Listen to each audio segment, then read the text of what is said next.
تيست تيست تيست 1 2 3 1 2 3. عارف ان انا بقالي كتير قوي غايب، بس يعني احنا رجعنا.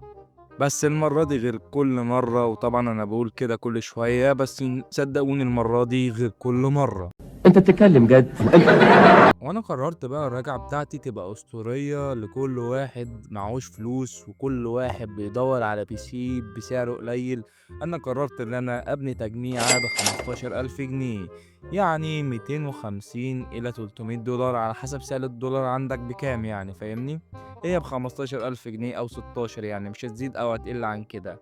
تمام. التجميعة دي هتبقى مناسبة لكل واحد عايز يبدأ في مجال البي سي عامة، أو عايز يعرف يعني ايه بي سي، أو عايز يبقى معاه جهاز سريع يأدي كل احتياجاته. التجميعة دي هي الجايد بتاعتك لأول بي سي، حرفيا ممكن تلعب عليه وتعمل عليه كل حاجة انت نفسك فيها. طبعا طبعا طبعا التجميعة دي كلها جديدة، مفيش حاجة فيها مستعملة. عايزك بقى قبل ما نبدأ الفيديو تدعمني بلايك وشير وسبسكرايب، علشان بإذن الله جايين رجعة قوية جدا. ويلا بقى من غير رغي كتير نخش في مواصفات التجميعة بالتفصيل. أول حاجة معانا هتبقى المعالج أو السي بي يو. السي بي يو بتاعنا هيبقى من شركة انتل كور اي 3 10100 اف. طبعا في ناس كتير جدا هتسألني انت ليه جايب كور اي 3؟ ده وحش، ده ما بيشغلش، ده بيعملش، ده بيسوي. لا يا جماعة، مش عشان الكور اي 3 فئة قليلة او اللي هو لللو اند او اللو بادجت يبقى هو وحش. لا، الكور اي 3 10100 اف من افضل المعالجات في الفئه المتوسطه بالنسبه لي الصراحه، والفئه اللي ممكن تبقى قويه في بعض الالعاب.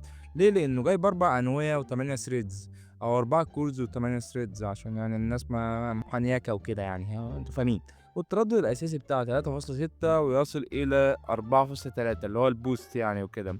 الاداء بتاع المعالج ده انا شفت البيتش ماركس عليه والكلام ده كله والمراجعات والدنيا، لقيته المعالج بيس جدا، يشغل كل حاجة، ما بيقولش الحاجة لأ. لو انت هتعمل مونتاج خفيف إلى متوسط، المعالج ده مش هيقولك لأ، مش هيعمل كراش، مش هيعمل أي حاجة. هو المعالج ده مخصص. وكمان سعره يا جماعة، يعني مش هتلاقي معالج تحت ال 3000 جنيه بالسعر ده، اللي هو على ما أظن أقل من 50 دولار. هبقى أكتب لكم السعر عامة. فأنت تلاقي معالج بالسعر ده وبالاداء ده، انت يعني نادرا ما هتلاقيه. يعني حاليا في مصر، في السوق المصري، انت عشان تجمع تجميع محترمه عامه لازم لك 25 فاعلى، محترمه يعني. لكن المعالج ده موفر لك سعر مناسب وكمان اداء مناسب ويحترم جدا، يعني لاي حد بيحب المونتاج، بيحب ان هو يلعب. طبعا في الالعاب هو مش هيقول لا، طبعا ماركات انتل معروفه ان هي في الالعاب فشيخه يعني.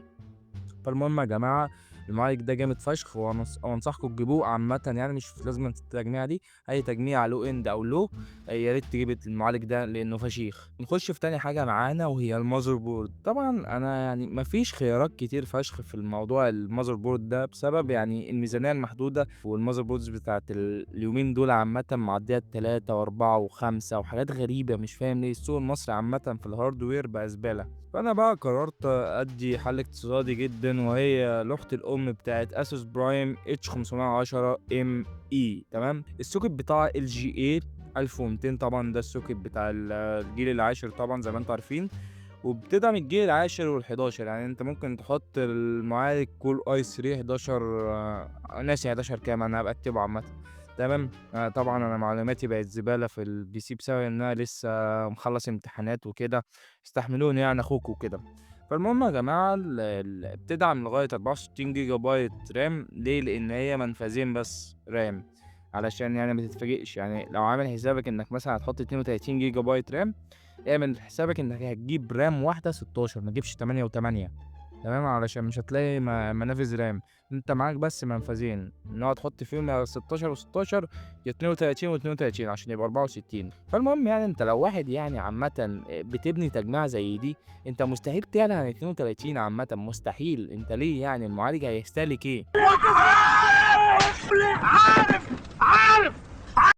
وطبعا يعني انت لو معاك 16 جيجا بايت هي كافيه ووافيه في 2025. يعني الناس اللي بتسال وبتستغرب انت ليه مش بتجيب ب 32 و64، ده انت في 2026 و25 الالعاب لا لا لا لا، فوق من ده كله.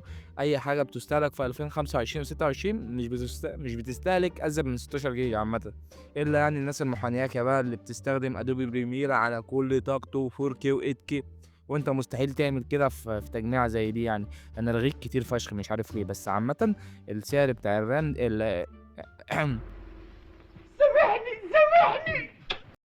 السعر بتاع المذر بورد دي 2000 جنيه أو 2200 يعني على حسب، وطبعًا سعرها بالدولار هتلاقيه مكتوب. نخش في تالت حاجة بقى واللي حيرتني فشخ. تمام، الحاجة الأقرب إلى قلبي عامةً يعني وهي كارت الشاشة أو الGPU.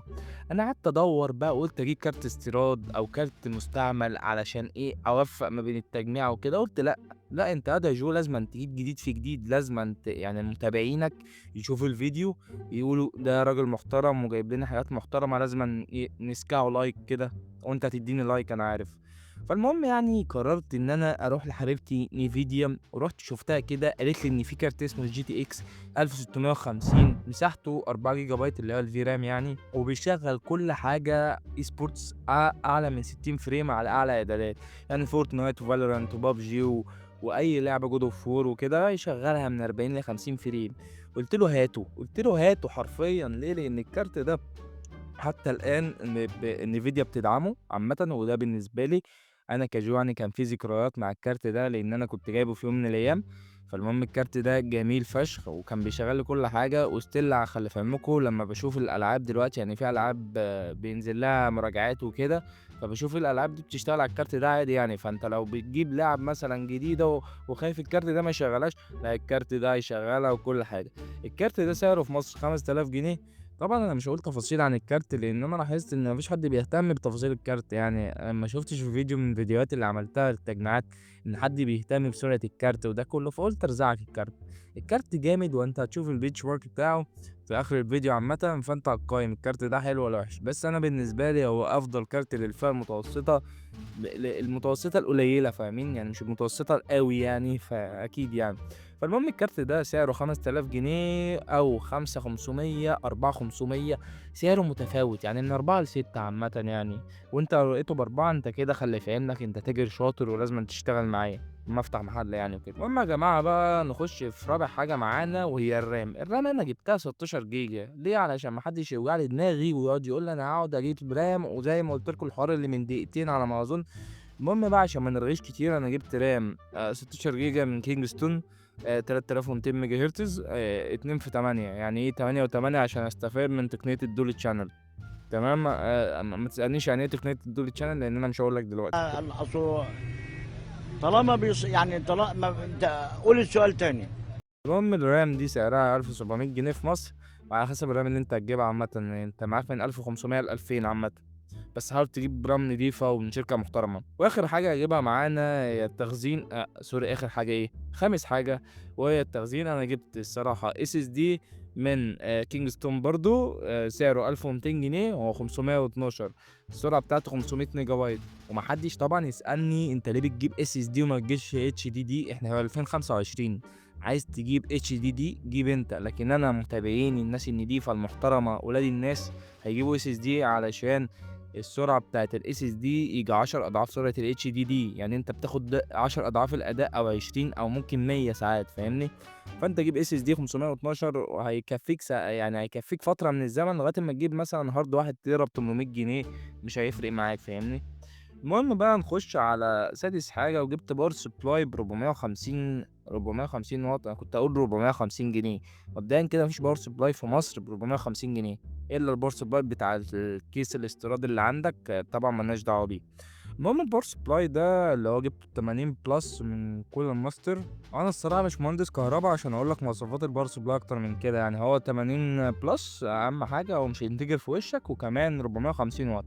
المهم بقى نخش في آخر حاجة يعني والحاجة اللي نفختني معنويًا. أنا ما لقيتش كيسة عامةً نضيفة بأقل من 1700 جنيه. مش عارف ليه الكيسات في مصر بقت غالية بالطريقة دي.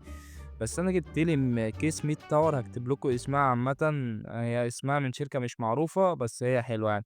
جبتها ب1200 جنيه يعني.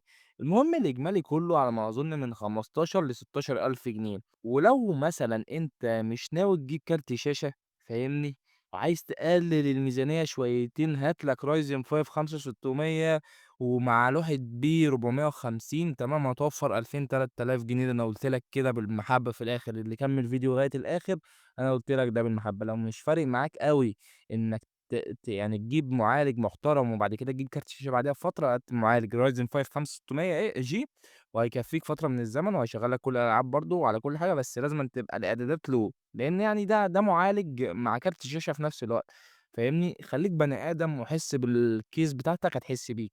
وزي ما قُلت لكم يا جماعة لازمًا تفكّر وأنت بتجمّع الPC بتاعك يبقى عندك شاشة محترمة، مش أقل من IPS 60 هرتز، مش هاقول لك 144 لإن ال144 مثلًا إيه، في السما يعني أسعارها بقت 6، 7، 8000 جنيه، فمستحيل إنّك تجيب مثلًا كيس ب15.000 جنيه وتجيب شاشة ب10.000 جنيه أو 8000 جنيه، أنت مش هتستخدم أصلًا الأداء بتاعها كلّها، ليه؟ بسبب إن كارت الشاشة أو المعالج بتاعك عامةً مش هيكسر حاجز ال60 هرتز، فأنت تجيب ليه شاشة 144؟